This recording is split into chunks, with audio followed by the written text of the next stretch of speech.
लोग कहते हैं मुसलमानों के हालात क्या हो गए, कभी इस पार्टी में कभी उस पार्टी में, कभी इसका झंडा कभी उसका झंडा लेकर के चलते रहते हैं सियासी मामलात में, सियासी मामलात। अभी बिहार के इलेक्शन में भी और दूसरी जगहों पर भी इलेक्शन जब आते हैं तो लोग ये ताना दे रहे थे हमें कि मुसलमानों का हाल क्या है, कभी इस जमात के झंडे कभी उस जमात के झंडे, कभी इससे भी पैसा लिया उससे भी पैसा लिया। मैं सुनता हूँ, मैंने एक बड़े सियासी साहब को ये जवाब दिया था आज से कुछ साल पहले। मैंने कहा था वजह यह है कि इनके सामने कंपैरिजन के लिए कोई है नहीं, वो भी बराबर है ये भी बराबर है, इससे भी ले लेते हैं उससे भी ले लेते हैं। 500 इस पार्टी वाले से ले ली, इस पार्टी वाले से ले लिया, शाम में फिर झंडा बदल लिया, पट्टा भी बदल लिया, 500 उससे भी ले लिया।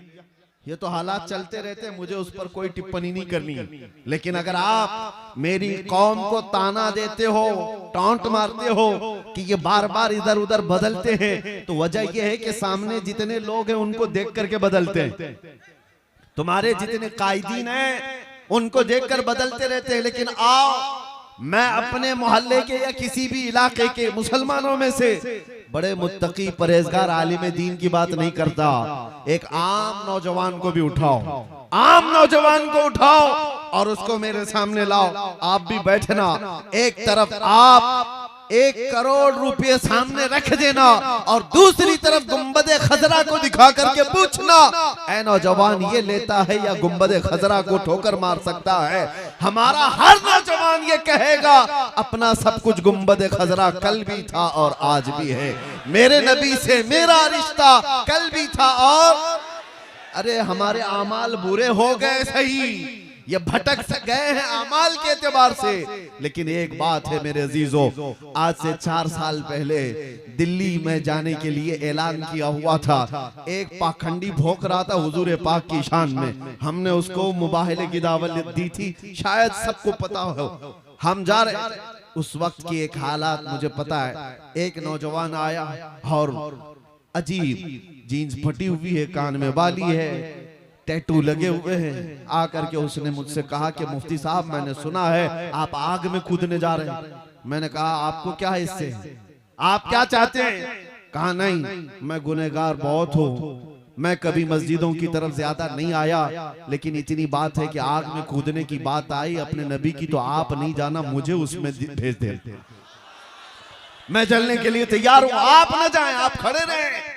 उसको देख करके मेरे आंखों में आंसू आ गए थे। फिर बारगाह मुस्तफा में मैंने ये अर्ज किया था, या रसूल अल्लाह ये उम्मत गुनहगार हो गई लेकिन गद्दार नहीं है, गद्दार नहीं है। और जब तक गद्दारी नहीं आएगी तुम्हारे ऊपर किसी का कुछ नहीं हो सकता और कोई बाल बेका भी नहीं कर सकता। ज्यादा से ज्यादा क्या होगा, जेलों में डालोगे, और जेलों में जाना हमारे लिए नई बात नहीं है, हमारे आबा व अजदाद की सुन्नत है।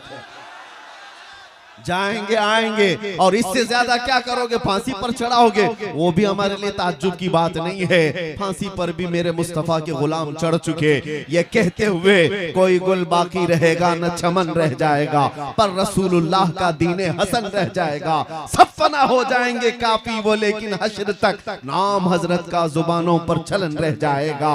मुरादाबाद शहर के अल्लामा किफायत अली काफी को अंग्रेजों ने सूली पर चढ़ाया था, फांसी पर चढ़ाया था। उनके माथे पर शिकन भी नहीं थी, उनसे पूछा भी गया था बीवी से बात करना है आखिरी वक्त में, आखिरी ख्वाहिश क्या है, बच्चों से बात करना है, कुछ खाना पीना है। तब उस आशिक सादिक ने कहा था नहीं, मरने से पहले या फांसी पर चढ़ने से पहले बीवी बच्चों से रिश्तेदारों से बात करने की ख्वाहिश नहीं, बस इतनी ख्वाहिश है कि आखिरी बार एक बार मुस्तफा की नाक पढ़ करके जाओ, नबी पाक सल्लल्लाहु तआला अलैहि वसल्लम की शान में कुछ गुनगुना करके जाऊं। आपको मैं बताऊं ये ज्यादा से ज्यादा यही हो सकता है इस दुनिया में। जेलों में डालो, फांसी पर चढ़ाओ, मौत की सजा दो, ये सब नए नहीं हैं, सबसे हम गुजर करके आई हुई तारीख लेकर बैठे हैं। आखिर में होता क्या है, नर्वस नहीं होना, परेशान नहीं होना। मुझ जैसे हजारों गर्दने इस्लाम के लिए चले जाए, इस्लाम का बाल बेका भी नहीं हो सकता, इस्लाम कभी मिट नहीं सकता, इसलिए कि इस्लाम जिंदा होता है हर करबला के बाद, इस्लाम जिंदा होता है हर करबला के बाद। किफायत अली काफी को फांसी देकर 8 दिन तक अंग्रेजों ने जश्न मनाया था, किस लिए? एक ऐसे मौलवी को हमने फांसी पर चढ़ा दिया जो इश्क रसूल की बोली बोलता था, मोहब्बत मुस्तफा में लोगों को माइल करता था, लोगों के जज्बात को उभारता था। किफायत अली काफी का और जुर्म क्या था? इसके अलावा कोई जुर्म दिखा दो। इस बुनियाद पर जब उन्हें फांसी की सजा देकर अंग्रेज 8 दिन तक जश्न मना रहे थे, उन बेवकूफ उल्लुओं को ये नहीं पता खुदा का दस्तूर क्या है। मुरादाबाद शहर में तुमने किफायत अली काफी को फांसी पर चढ़ाया, 100 किलोमीटर दूर ही रब तबारक व तआला उसी मौसम में उससे बड़ा आशिक सादिक इमाम अहमद रजा पैदा फरमा रहा है। एक आशिक को तुम सूली पर चढ़ाओगे, दूसरा पैदा होगा, और फिर वो दूसरा ऐसा पैदा हुआ कि जिसके नगमात ने इश्क रसूल का जाम सीनों में भर दिया। हर जगह से फिर आवाज आने लगी, डाल दी कल्ब में अजमत है मुस्तफा, सैयदी आला हजरत पे लाखों सलाम। मियाँ आप सबकी मोहब्बत, आप सबकी इज्जत हमारे लिए मैं कदर की निगाहों से देखता हूँ। मुझे पता है कि हमारे जाने के बाद कितने लोगों ने कहां कहां दुआएं की, हर मस्जिद में, हर इलाके में, बच्चों से लेकर बूढ़ों तक, जवानों से लेकर खवातीन तक, उलमा से लेकर तमाम नाइबान मुस्तफा, सब लोगों ने दुआएं की। सबकी दुआएं सर आंखों पर है। अल्लाह तबारक व तआला सबको जज़ाए खैर अता करे। लेकिन एक बात कि ऐसे हालात से घबरा कर मायूस होने की जरूरत नहीं। ऐसे हालात से मैं जाऊं, मैं मर जाऊं तो इससे इस्लाम का कुछ नहीं बिगड़ेगा। अल्लाह तबारक व तआला इस दीन का मुहाफिज है सुबह क़यामत तक। सुबह क़यामत तक हमसे बेहतर आएंगे और ये मोर्चा फिर संभालेंगे और यही जुमले कहते रहेंगे। इसीलिए मैंने शुरू में ही कहा आपको, जुबान काट दो, लहजा बदल नहीं सकता। तुम्हारी लौ से ये लोहा पिघल नहीं सकता। इसको पिघलाने की कोशिश की मक्का वालों ने भी। बिलाल हबशी को क्या नहीं किया था? गरम रेत पर सुलाकर उनके जिस्म पर गरम सिल रखी जाती, जिससे उनका जिस्म का गोश्त गल गया था, उनकी रीढ़ की हड्डी दिखती थी। हजरत ज़ैद बिन दसना को मुसला करके लोगों ने शहीद किया था। आंख में लोहे की सलाइयां फेर दी थी, नाखूनों को पकड़ से खींचा था, पत्थरों से मारकर शहीद किया था। तो क्या इस्लाम उस वक्त खत्म हो गया था? हजरत खुबैब इब्न अदी, खब्बाब इब्न अल-अरत, ये सब वो सहाबा है जिनको मक्का वालों ने मॉब लिंचिंग करके मारा था, खत्म किया था। ये तो शुरुआती दौर था जब इस्लाम को रोकने की हर मुमकिन कोशिश की गई। उसके बाद दौर बढ़ता गया। तो ऐसा नहीं है कि ये हालात नॉर्मल होते गए। कूफा में क्या हुआ था, करबला में क्या हुआ था, हर साल आप सुनते हैं नबी मुकर्रम सल्लल्लाहु ताला अलैहि वसल्लम के अजीज खानदान को किस तरह से शहीद किया गया। छोटे बच्चे से लेकर बड़े मर्द तक सबको वहां पर शहीद किया गया। एक दो नहीं, 70 से ज्यादा जाने करबला के मैदान में हैं जिन्होंने जामे शहादत नोश किया। हुआ क्या? इस्लाम वहां रुक गया, खत्म हो गया। उसके बाद दौर आता गया। इमाम अहमद बिन हंबल जो 5 लाख हदीसों के हाफिज थे, उनको बगदाद के बाजार में नंगी पीठ पर कोड़े मारे जा रहे थे, सिर्फ इस बुनियाद पर कि हक बात का ऐलान करते थे। उनको कोड़े मारे जाते थे। क्या उन्होंने अपने जुमले बदल लिए? क्या शरीयत पर बोलना वो छोड़ दी? कभी ऐसा नहीं हुआ। दौर बदलता गया।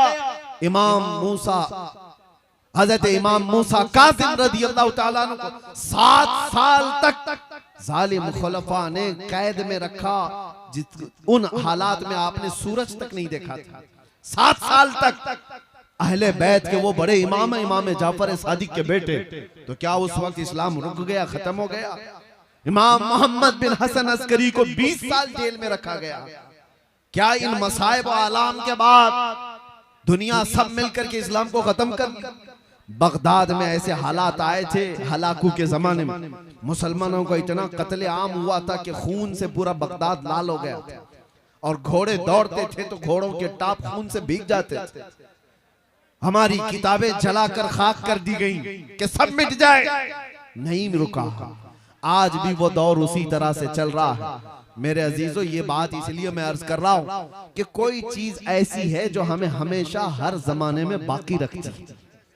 हर जमाने हमारे घरों के छत नहीं जो हमें बचा कर रखते हैं, हमारी खिड़कियां, हमारे दरवाजे नहीं है जो हमें बचा कर रखते हैं, हमारे मोटे कपड़े नहीं है जो हमें बचा कर रखते हैं। हर दौर में, हर फितने के वक्त कोई चीज अगर हमें सलामत रखती है तो मेरे मुस्तफा की मोहब्बत का वास्ता है। वो चीज जब तक रहेगी बाकी हर फितने से तुम्हारी हिफाजत करती रहेगी। इसीलिए इकबाल ने कहा था कि मोहम्मद से वफा तूने तो हम तेरे, ये जहां चीज है क्या लोहो कलम तेरे हैं। हुजूर से वफा करके देखो, हर चीज तुम्हारे सामने डाल दी जाती है, हर चीज को रब ताला तुम्हारे लिए मुसक्कर कर देता है, दुनिया तुम्हारी तरफ फेर दी जाती है, इंसानों के दिलों को रब तबारक व तआला तुम्हारी तरफ माइल कर देता है। एक बार वफा करो मेरे मुस्तफा से। नबी पाक सल्लल्लाहु ताला अलैहि वसल्लम से वफा का तकाजा क्या है? वफा का तकाजा ये है कि अपने अमाल देखो और जिससे मोहब्बत करते हो उसके अमाल से मिलते हैं कि नहीं मिलते। अपने अखलाक देखो और जिससे मोहब्बत का दावा कर रहे हैं उस रसूल के अखलाक से हमारे अखलाक मिलते हैं कि नहीं मिलते। और अगर नहीं मिल रहे हैं, बहुत ज्यादा डिफरेंस, बहुत ज्यादा फर्क है, तो फिर एहतिसाब की जरूरत है, हिसाब लेने की जरूरत है अपने आप से कि मैं जिस नबी उम्मी सल्लल्लाहु ताला अलैहि वसल्लम से मोहब्बत का दावा करता हूँ, अमाल में मैं उस नबी के किसी अखलाक को नहीं अपनाता। दिन भर गाने सुन करके रात भर बाजे की आवाज में सो जाता हूँ, तो फिर उस मोहब्बत का क्या जो सिर्फ जुमलों की है, उस मोहब्बत का क्या जो सिर्फ नारों की है। मैं उस मोहब्बत की बात कर रहा हूँ जो तुम्हारी जिंदगी के अमली मैदान में हो, तुम्हारे अखलाकी जिंदगी में हो। अजीजों, आज तो सिर्फ नाम मुस्तफा पर लोग उंगलियां उठा रहे हैं। कहीं पर आई लव मोहम्मद कहा जाए तो उन्हें जेलों में भर दो, ठोस दो। ये तमाम चीजें तो सिर्फ अभी आज नाम के साथ छेड़छाड़, कल को होगा ये कि तुम्हें नाम लेने से आज जिस तरह से लोग आपत्तिजनक बातें करके दिखा रहे हैं कि हमें तकलीफ है, कल से तुम हुजूर पाक सल्लल्लाहु ताला अलैहि वसल्लम के अखलाक पर और उनके अमाल पर चलने की कोशिश करोगे तो तुम्हें दुनिया ताना देने लग जाएगी। हुजूर ने ये बात 1400 साल पहले बयान फरमाया है कि एक दौर ऐसा आएगा जब तुम अपने ईमान पर अमल करते रहोगे तो दुनिया ऐसे देखेगी जैसे चोर को और जानी को देखती, ताना मारेगी, ये देखो ये मोमिन है, ये देखो ये मुस्लिम है। लोग तुम्हें तानो तशनी करेंगे, इनके तानों से घबरा कर अपने आप को बदलने की जरूरत नहीं। दुनिया में कोई भी तुम्हें सर्टिफिकेट देने वाला नहीं है। जो कुछ भी तुम यहाँ पर जी रहे हो अल्लाह और उसके रसूल के लिए जी रहे हो, अल्लाह की रजा के लिए जीते रहो। दुनिया तुम्हारे चेहरों पर, तुम्हारे कपड़ों पर, किसी चीज पर तानो तशनी करे, तुम्हें शर्माने की जरूरत नहीं। अरे दुनिया नंगी घूमने पर आज शर्म नहीं करती। आपने देखा दुनिया आज नंगी हो गई है, उन्हें नंगा घूमने में शर्म नहीं आती, तो एक नबी के गुलाम को अपने मुस्तफा की सुन्नतों पर अमल करने में क्यों शर्म आए? दुनिया को चोटी रखने में शर्म नहीं आती तो तुम्हें दाढ़ी रखने में क्यों शर्म आए? क्यों हया है? उनका तो कोई है नहीं, हमारा तो है। वो जिसके फॉलोअर हैं हमें पता नहीं वो उनको देखता भी है कि नहीं देखता। आज नौजवानों से मैं कहता हूं जिसके पीछे चलने की बात करते, मैं उसका फैन हूं, इसका फैन हूं, पता नहीं किसके किसके फैन, और उसकी तरह हेयर स्टाइल, उसकी तरह कपड़े, उसकी तरह फेस कट, किसी एक्टर के, किसी एक्ट्रेस के फिदाई लोग मौजूद हैं। कभी पूछना, मैं एक बात कह करके जाता हूं, मरने से पहले जिसके तुम फैन हो उसको एक लेटर लिख के जाना कि मैं सब बाल भी तुम्हारी तरह रखता था, कपड़े भी तुम्हारी तरह पहनता था, फैशन भी तुम्हारी तरह करता था, मरने वाला हूं और कभी कब्र में मुनकर नकीर आए तो आकर के बचा लेना। वो क्या बचाएगा जो खुद जहन्नम में जाने वाला? वो क्या बचाएगा? तुम्हें खुद को भी पता है तुम ऐसा खत भी नहीं लिख सकते और ऐसा बोल भी नहीं सकते, लेकिन हमसे पूछो, हम कह भी सकते हैं, बोल भी सकते हैं। मरने से पहले हम अपने आका की बारगाह में ये अर्ज भी कर सकते हैं, या रसूल अल्लाह, दुनिया में जीता था तो आपका नाम लेकर जीता था, खाता था तो आपका नाम लेकर खाता था, अखलाक में कोशिश करता था आपकी सुन्नतों पर अमल करने की, आपकी तरह पहनने की, आपकी तरह बोलने की, ये तमाम चीजें करता रहा। आका अब मौत का वक्त करीब आया, मुनकर नकीर आए तो बचा लेना। मेरे अजीजों बताओ, अपने दिल पर हाथ रख करके, वो दुनिया का दज्जाल मक्कार जो तुम्हें आज गुनाहों की तरफ फांस करके रखा है, कोई एक्टर हो कि एक्ट्रेस, वो बचाएगा या आमिना का लाल कब्र में आकर के बचाएगा? मशाइख बुजुर्गान दीन ने ये फरमाया है, जो आशिक़े सादिक कब्र में जाता है मुनकर नकीर बाद में आते हैं, मुस्तफा पहले तशरीफ लाते हैं।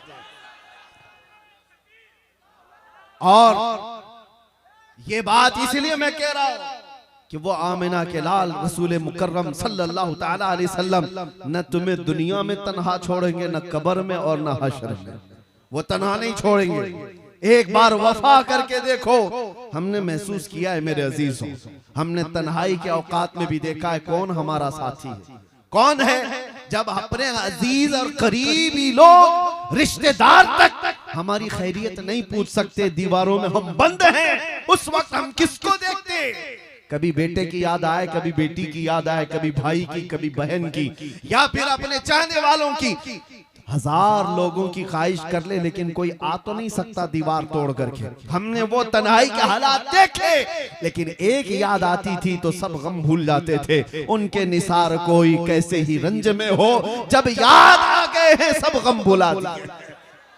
वो याद है मेरे मुस्तफा की, नबी पाक सल्लल्लाहु ताला अलैहि वसल्लम की। हमने दुनिया में महसूस किया है उस नबी मुकर्रम की याद हमें जेल की तन्हाइयों में भी तन्हा होने नहीं देती, तो फिर कब्र की अंधेरी रात में वो कैसे तन्हा होने देगी। इसीलिए आला हजरत की बात सुनो। आला हजरत ने 100 साल पहले हमसे ये कहा था, आज ले उनकी पनाह, आज मदद मांग उनसे, कल न मानेंगे कयामत में अगर मान गया। उन्हें जाना, उन्हें माना, ना रखा गैर से काम, लिल्लाहिल हम्द में दुनिया से मुसलमान गया। एक चीज अपना लो मेरे अजीजों, सैयदना उमर इब्ने खत्ताब की बात याद आती है। हुजूर पाक सल्लल्लाहु ताला अलैहि वसल्लम की बारगाह में बैठे, कब्र के हालात बता रहे हैं। हजरत उमर से हुजूर ने पूछा, है उमर, जब कब्र में मुनकर नकीर आएंगे सवाल करने के लिए, तुम क्या जवाब दोगे? तुम कैसे उनका मुकाबला करोगे? हजरत उमर ने क्या पूछा जानते? रसूल पाक सल्लल्लाहु ताला अलैहि वसल्लम से अर्ज करते हैं, आका मुझे ये बात बता दे, आज जो मैं आपसे मोहब्बत करता हूँ, क्या ये मोहब्बत मरने के बाद कब्र में बाकी रहेगी? हुजूर ने फरमाया, ऐ उमर, दुनिया वालों की मोहब्बत मौत तक बाकी रहेगी, खत्म हो जाएगी, मगर मुझसे जो मोहब्बत करता है उसकी मोहब्बत कब्र में भी बाकी रहेगी और हशर में भी बाकी रहेगी। हजरत उमर कहते हैं इतना सुनने के बाद, या रसूल अल्लाह, अगर ये आपकी मोहब्बत बाकी रहेगी कब्र में भी, तो फिर मामला मेरे हवाले कर दे, मैं खुद निपट लूंगा। नकीर इनको क्या जवाब देना, मुनकर नकीर को क्या जवाब दूंगा, वो मैं खुद देख लूंगा। इसलिए कि या रसूल अल्लाह, अगर आप साथ हैं तो फिर हर मुसीबत हल की है। यही सहाबा का नारा था, या रसूल अल्लाह कुल्लु मुसीबतिन बादका जुललुन। एक सहाबिया ऐसी आई थी मेरे आका की बारगाह में, जिनके एक ही जंग में 4 रिश्तेदार शहीद हो गए थे। बाप भी, बेटा भी, भाई भी और शोहर भी, 4 लोग कत्ल हो गए मैदान में। औरतें आज देखें, इनकी उंगली पर जख्म आ जाए तो वावेला मचाएंगे। आज हमारी औरतों को देखे, कॉकरोच देख करके ये उछल कूद करें। मदीने की वो खातून थी जिसके 4 रिश्तेदारों का एक ही मैदान में इंतकाल हो गया है, शहीद हो गए। हर कोई आता था और उस औरत से कहता था तेरा भाई शहीद हो गया, फिर आगे कहता था कोई कि तेरा शोहर शहीद हो गया, तेरा बेटा शहीद हो गया, तेरा बाप शहीद हो गया। वो खातून बढ़ती चली गई और उसके बाद झिल्ला करके कहती है, सब मेरे रिश्तेदारों की मौत की खबर देते हो, जरा ये तो बताओ आमिना का लाल सलामत है या नहीं, मुस्तफा करीम सल्लल्लाहु अलैहि वसल्लम की जात सलामत है या नहीं। लोगों ने कहा अल्लाह के रसूल सलामत हैं, वो बखैरियत है। जानते हो वो खातून ने क्या कहा, मैं देखना चाहती हूँ, जब तक देखूंगी नहीं मुझे इत्मीनान नहीं होगा।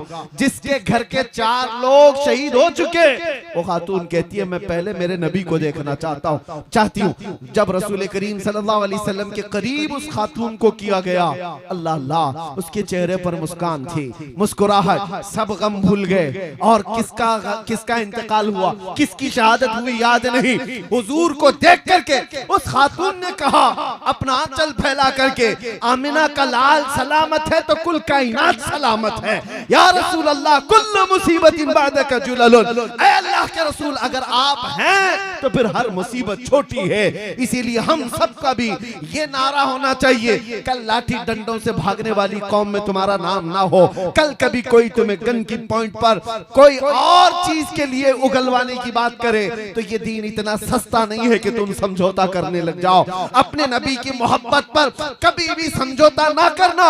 जो जान मांगो तो जान दे दो, जो माल मांगे तो माल दे दो, मगर ये हमसे कभी ना होगा, नबी का चाहो जलाल दे दो। अब सुनो, कभी ऐसे हालात आ गए, कभी ऐसी मुसीबतें दरवाजे पर खटखटाने लग गई, तो एक बात याद रखना, अल्लाह के नबी से तुम्हारी मोहब्बत कभी खत्म नहीं हो सकती। अगर ये यकीन दिल में है तो हर मुसीबत का सामना करने के लिए खड़े हो जाओ, फिर आका की बारगाह में इतना अर्ज कर दो, फिर इनामात की बारिश देखना।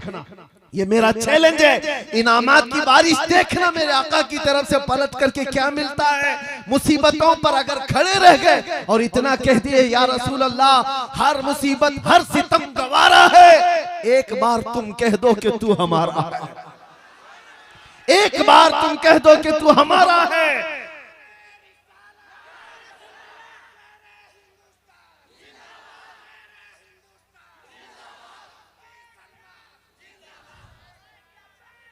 मेरे अजीजों तवज्जो, मुस्तफा करीम सल्लल्लाहु ताला अलैहि वसल्लम की माइयत का एहसास कि मेरे आका मेरे साथ हैं, कभी तुम्हें तन्हा होने नहीं देंगे, कभी तुम्हें बुज़दिल बनने नहीं देंगे, ये चीज तुम्हें नर्वस होने नहीं देगी।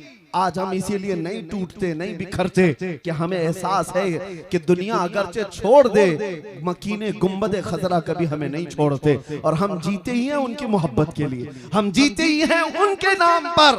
और हमें आज जो इज्जतें मिली हैं वो किस बात पर है? मुझे बताओ किस बात पर ये इज्जतें मिली हैं? ये हजारों का मजमा, ये जो लोगों का तांता बदा रहता है देखने के लिए, मिलने के लिए। दुनिया में कभी सुना है अरे जेल से छूटे हुए कैदी अपना मुंह छुपा करके घूमते हैं, और एक कैदी वो है जिसे दुनिया देखने के लिए बेताब है, इसलिए कि उस कैदी में इस कैदी में बड़ा फर्क है। कोई चोरी करके अंदर गया तो मुंह छुपा कर घूमेगा, मगर मेरे मुस्तफा का नाम लेकर के गया तो सर उठा करके दिया करेगा, सर उठा कर दिया करेगा।